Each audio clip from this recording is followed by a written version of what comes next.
Okay, good evening. For Hasidic Niggunim, I thought I would do one for Hanukkah. Why did I think Hanukkah? First of all, we're in the month of Kislev, which is Hanukkah starts in the month of Kislev. The 25th day of Kislev. Today was the 3rd or the 4th of Kislev. So we got about 20 days or so, 21 days, 3 weeks.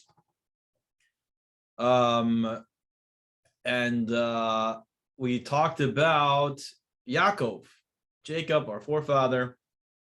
His name is broken up into two parts. Yod Akev, if you remember. Yod refers to God, God's wisdom, that seminal emission, seminal enlightenment, like that first flash. Chochmah is the highest point of wisdom in a person's thought process. And it's the highest point of a person, brings out their essence. And then Akev, which is the second part of Yaakov's name, is the heel. Akev literally means a heel. And Yaakov's ability, what was unique about him, his ability to take the loftiest ideas, the loftiest, most transcendent parts of God, and put them into the most insensitive people and places on earth, including the darkness, which fits very well with Hanukkah. So Hanukkah is all about shining light in the darkness. What's unique about light and darkness is that the darker it is, the less light you need. A little bit of light can shine away a lot of darkness. The darker it is, the less light you need to be able to shine it away. So it's the darker places that you are, you just need a little light to come in to make it shine. So I thought maybe we would do a little bit of Hanukkah. Now, this is something that we say. First of all, I wanted to say, does anybody know the miracle of Hanukkah? That's a rhetorical question. I will answer the question. What's the miracle of Hanukkah? For most of us, we think, okay, there's two miracles, right? There's the miracle of the small army defeating a large army. But the miracle we seem to emphasize is the oil that lasted for 8 days. What does that even mean? First of all, was the first day even a miracle? Why 8 days? Shouldn't it just be 7 days? The first day wasn't a miracle, was it?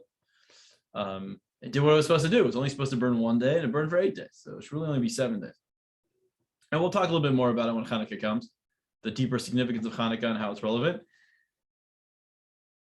But the real miracle of Hanukkah, was that really what it was? Did the oil just sit there burning for 8 days? No, that's not what the miracle was. It didn't burn. It didn't like just last. Yeah. What actually happened was the oil would go down, and then they would come in the next morning and it would be refilled miraculously. That was the real miracle. What's this whole thing of the pure oil? They found pure oil, and what's the miracle of finding pure oil?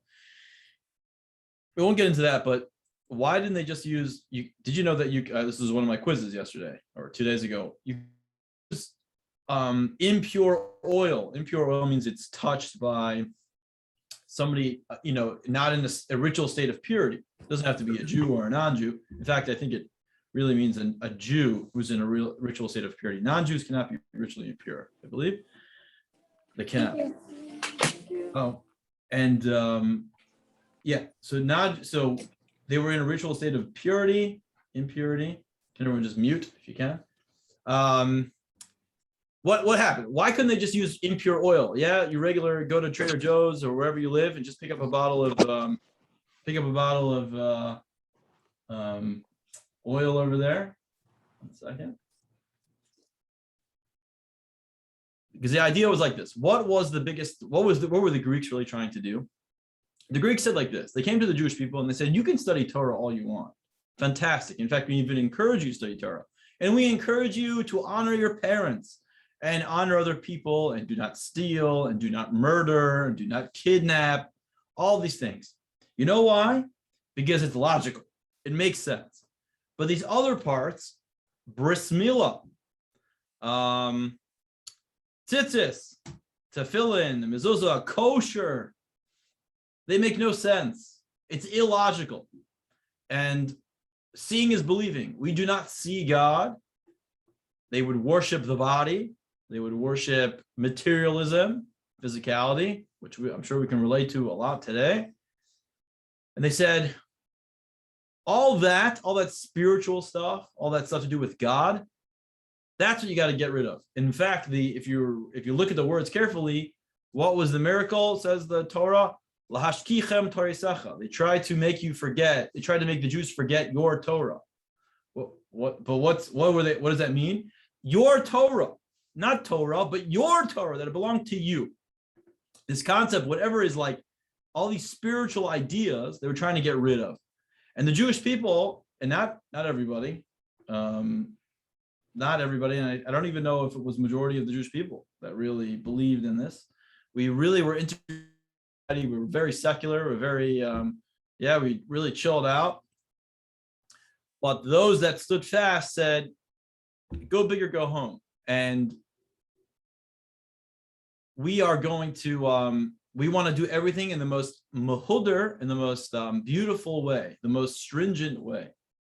And they said, we want to find oil. We don't want to just use oil to light the menorah. Right? What happened is the Greeks came into the temple, they destroyed it. They didn't destroy it, but they ruined it. So we came back in and we picked back up everything that we needed to pick back up and cleaned it up. And we wanted to light the menorah. But they said, we only want to light the menorah if we can find pure olive oil, untouched, pure. And the Greeks did a very good job running in there and destroying everything, touching everything, ruining everything, spilling everything out. And they found this one oil, and the oil had the seal of the Kohen Gadol, which that seal means it was untouched, it was unbroken seal. And there was a great joy. And they said, let's just light it. Let's light it. Instead of pouring a little bit, let's use out, maybe we can just pour a little bit and each day light a little bit. Why 8 days, by the way? Because it took 4 days to travel to the north of Israel to get the olives necessary. You can only make olive oil out of certain olives. And it took a 4-day journey there and a 4-day journey back.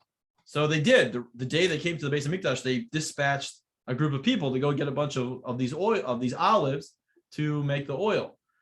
But they needed 8 days. So there was an opinion that maybe we'll just pour a little bit each day and we'll burn it for 20 minutes, 10 minutes, however long it takes. And they said, no, let's just go all out. And let's use the pure oil, because this is exactly what the Greeks were trying to stop. This is exactly what they were against, this idea of spiritual purity and spiritual impurity. So we're specifically going to do it in the most muhudar, stringent, spiritual, godly way. And with that, there was the miracle, and it lasted 8 days, which was enough time for the new olives to arrive, and they used it and they made olive oil. But when did they establish Hanukkah? They did not establish Hanukkah that year. They established Hanukkah the next year. Why? Because they wanted to see, maybe this was just a one-time miracle. Is this like a recurring, is this going to be a recurring theme every single year? And what they did was they waited till the next year to see if the miracle was going to happen again. And they saw those that can hang out in that frequency, that spiritual frequency. They saw that it was coming, that it was reoccurring, however that looks, I don't really know. However, it expresses itself, manifests itself till today. It still continues to manifest itself in an even greater way. They waited till the next year, and that's when they saw that when it was happening again, they said, oh, this is Hanukkah. And Hanukkah was not established until the next year. And interestingly enough, this idea of doing it the most stringent, the most beautiful, and perhaps even the most difficult way of lighting the menorah, everybody in the world lights it the most beautiful and stringent way. You just don't even know it. The laws of Hanukkah, all you really need to do is light one candle each night. One candle, that's it. What do we do? And what does everybody do? Each night they add another candle. So the first night they light one candle, the next night they light 2 candles, the third night 3, and so on and so forth until the 8th night, we light 8 candles plus the shamish, the little worker. That is the most stringent, beautiful way of lighting the menorah, and it's the least necessary, which means it's not a necessary way, but that's how everybody in the world does it. Again, to show people don't even realize it, but it's this idea, this concept of really showing up the it's to show up the Greeks, and this is we believe in spirituality, we believe in there's a God, and we are going to serve him in the most beautiful way. It also helps that candles are not very expensive. Sure, I'm sure, but nevertheless, this is how it's always been done, which is quite a miracle in and of itself. People don't even realize that. Now, when we're done lighting the menorah, for those of you who didn't know, it's probably most of us, there's a little line that we say, a little paragraph, and we'll learn the laws of Hanukkah when they come. But you're actually not allowed to benefit from the light of the menorah. You're really supposed to sit there for 30 minutes and look at the candles or study or hang out by the candles. Everybody is, women, men and women. And you cannot benefit from the light. So if the light goes out and you have 8 candles there, you're actually not, you should really move away. And you want to, let's say you want to cook or clean or, have some sort of benefit from the light, you're not allowed to. So what do? We have the shamish candle, the shamish, that little one that sits in the center. We use that. That's our little helper candle. So if the lights were to go out and we needed some benefit, we're only taking benefit from that middle candle. Yeah, that's why it's higher up or it's in a weird position. Really, all the candles need to be in a single row. So the law, a lot of us might have candles that are one is up here, one's down here, up here, down here. That's actually not kosher. It has to be all straight on the same level. But the shamish has to be a little bit different. Why is it a little bit different? To show that it's not part of the 8 candles. That we're only going to benefit from the shamish, that big, tall helper candle. Anyway, so when we're done lighting, we say this little prayer over here that talks about the candles. It's from I'm not exactly sure where it's from. It's not from the Gemara, I don't believe. Not from the Mishnah either. But I don't exactly know where it is. Definitely a custom that's been around for ages. And it's called Haneros Halalu, these lights. I'll read it in English. We kindle these lights to commemorate the saving acts, the miracles and wonders. And we'll get into all that. Why miracles? What's the difference between miracles and wonders and saving acts, which you have performed for our forefathers in those days at this time. Through your holy priests, throughout the 8 days of Hanukkah, these lights are sacred. We're not permitted to make use of them, only to look at them in order to offer thanks and praise to you, to your great name, for your miracles, for your wonders, and your salvations. By the way, if you actually notice, it's the opposite order at the end than it is from the beginning. We will totally get into that when Hanukkah comes, the significance of that, and what does that even mean for us. But okay, now, most people just say this little line, but in Chabad, Sorry, I have a quick question. Sorry to interrupt.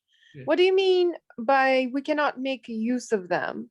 Yeah. What do you mean by? Yeah, so if the lights go out, let's say your lights in your house go out and all you have are these candles. And you were like, oh, I want to wash my hands, but I need some light. You can't take the menorah over to help you see the sink. You're not allowed to make use of those candles. You're only there to look at them. So reading by the candles also not permitted. Also not permitted. However, that's why we have that shamish, that taller one. That is not part of the menorah, and that we can make use of. You can have a huge helper candle if you want. You can have one helper candle for all the menorahs. Let's say you have 3 people in your house. They're all lighting menorahs. You only need one shamish candle. You can have 3 shamish candles. The shamish is the one that you use to light the other candles. Shamish literally means a worker candle. You can use it for work. Shamish is a helper, worker. So we don't make use of the other candles. Okay, thank you. Yeah, it's it's actually quite interesting. It doesn't really happen. Just get some other candles. If you really need to, just get some other candles. You can use Hanukkah candles Just not in the menorah, but you can use other Hanukkah candles just to light and walk around with. Just not the ones you said the blessings on. Okay, so now in yeshiva in Lubavitch, in the city of Lubavitch in the 1800s, there was the Mittler Rebbe. We will celebrate his release from prison and his passing, his anniversary of passing on the 9th of Kislev, not the 19th of Kislev, which is a very special day in the Hasidic calendar, very special, Rosh Hashanah for Hasidus. But on the 9th, the 9th, Tes Kislev, they wanted him to hang around. No, so it must not have been. It must have been the Rebbe Rashab. I'm sorry. It must not have been him. It must have been the 5th Lubavitcher Rebbe. The Rebbe Rashab, they wanted him to hang out longer in the yeshiva. So everything I just said about Tes Kislev, Tes Kislev, put that in a different compartment. The Rebbe Rashab, they wanted to hang around in yeshiva a little bit longer. In other words, what we do is we light the candles in the shul. We light candles at home, but before you go home, if you're at a minyan, we light the candles in shul, in the synagogue. And so he would come to daven mincha and mariv. And when mariv was over, they would light the candles. We still do this in synagogues today. And it used to be that he would just leave. He'd go back to his seder. He would go back to his whatever he had to do for the day. But they wanted to hang around. So what they would do is they composed a niggun, a cantorial niggun, a cantorial song, which is unique in Chabad. We really don't do that. Yeah, it's like a cantor, it's like a soloist almost. It's kind of unique. And the idea was to make it very long. So it's very long, in normal circumstances, and it's a little bit repetitive. So therefore, I'm not actually going to sing it. I'm just going to play it because we'll be here for like 20 minutes. But you can listen to it, and it's if you go to Chabad shuls anywhere in the world, they'll be singing this, and they'll be most impressed if you're able to sing this song together with everybody else. So I'm going to sing this version. It's a shorter version. Plus, I like Eli Lipsker's voice I like the Chassidish voice. It's got this old sound to it. We'll listen to it. I'll send you the song a little bit later, and enjoy.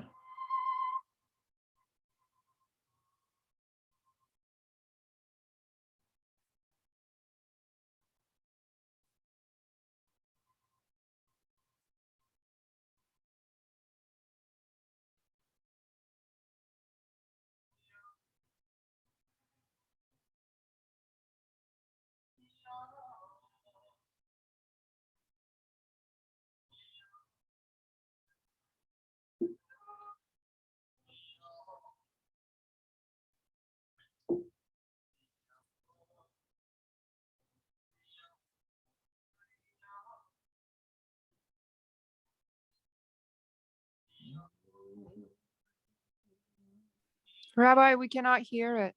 What? I'm sorry, but where's your microphone? How could you guys let me keep going without you hearing it? 1 second. Why can't? Oh, I know why.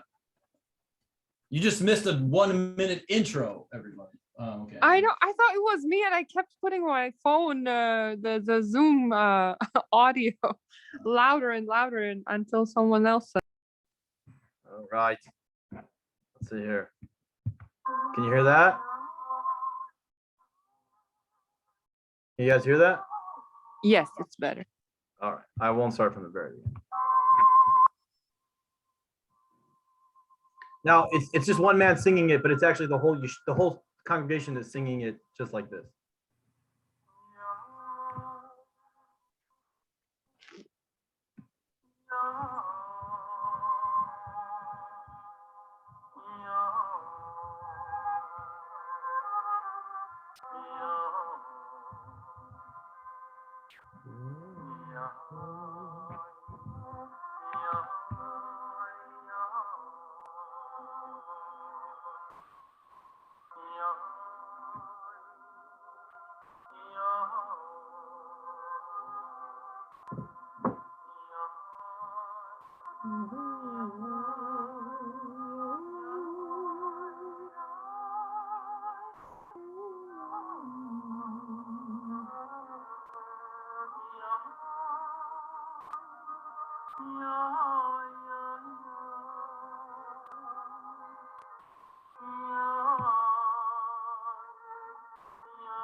All right, so it continues on and on. It's very long, right? It's long on purpose. And you can imagine you have kids running around and it's like 6 minutes of singing.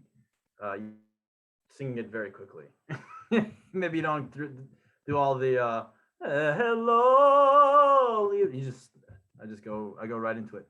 But this is a very big deal, and this is a holy song, and it is unique, and it is long, and it's long on purpose, and it helps you think. And I want to end with the Rebbe Rashab would say, what would he say? Listen to the Hanukkah candles. So we think, look at the Hanukkah candles. But he would say, listen to the message of the Hanukkah candles. And what's the message of the Hanukkah candles? Well, it's a loaded message, and we spoke about it just now, and we'll speak about it as time goes. Tomorrow we will have, Rabbi Schneur actually might have to teach his class tomorrow at noon, and then I'll do the halachas, the laws of Hanukkah. So we'll start learning the laws of Hanukkah on Wednesday. If he's not going to teach on Wednesday, then I'll do it tomorrow, and we'll talk a little bit more about Hanukkah, what's unique about Hanukkah, the name Hanukkah, what are we supposed to do on Hanukkah, how many latkes and donuts are we supposed to eat?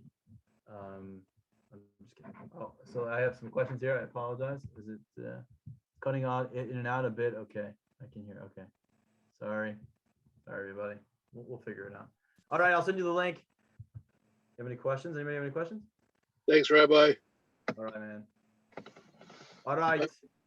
See you tomorrow. Enjoy the evening. Thank you.